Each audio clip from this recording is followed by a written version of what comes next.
1887 అయితే ఒక అబ్బాయి అయితే పుట్టాడు. అతనికి స్కూల్‌కి వెళ్ళడం అసలు నచ్చేది కాదు. కానీ అతనికి మ్యాథ్స్ అంటే చాలా ఇష్టం. రోజంతా మ్యాథ్స్‌ని ప్రిపేర్ అయ్యేవాడు. కానీ వేరే సబ్జెక్ట్స్ అన్నీ ఎగ్జామ్స్‌లో ఫెయిల్ అవ్వడంతో ఇతన్నందరూ వీడికి మ్యాథ్స్ ఒకటే వచ్చు. వేరే సబ్జెక్ట్స్ ఏమీ రావని ఒక ఫెయిల్యూర్‌లా చూసేవాళ్ళు. ఎందుకో తెలీదు. ఇతనికి నంబర్స్ అంటే చాలా ఇష్టం. కాలేజీలో జాయిన్ అవుదామని 3 సార్లు ఎంట్రన్స్ ఎగ్జామ్ రాసాడు. కానీ 3 సార్లు ఫెయిల్ అయ్యాడు.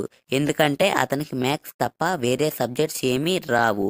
ఇతనికి డిగ్రీ కూడా లేకపోవడంతో ఎవరు జాబ్ కూడా ఇవ్వలేదు. ఈయన అప్పుడు ఇండియాలోనే చాలామంది మ్యాథమెటిక్స్ ప్రొఫెసర్స్‌ని కలిశాడు. కానీ ఎవరు పట్టించుకోలేదు. అప్పుడు ఈయన లండన్‌లోనే ఒక ప్రొఫెసర్‌కైతే లెటర్ మరియు ఫార్ములాస్‌ని పంపించాడు. దాన్ని చూసిన ప్రొఫెసర్ ఆశ్చర్యపోయి ఇంతలా ఒక మనిషి ఎలా ఆలోచించగలడని ఆ ప్రొఫెసర్ ఈ వ్యక్తిని ప్రపంచంలో ఎక్కడున్నా తీసుకురామని చెప్పాడు. అతనెవరో కాదు మ్యాథ్స్‌కి దేవుడైన శ్రీనివాస రామానుజన్.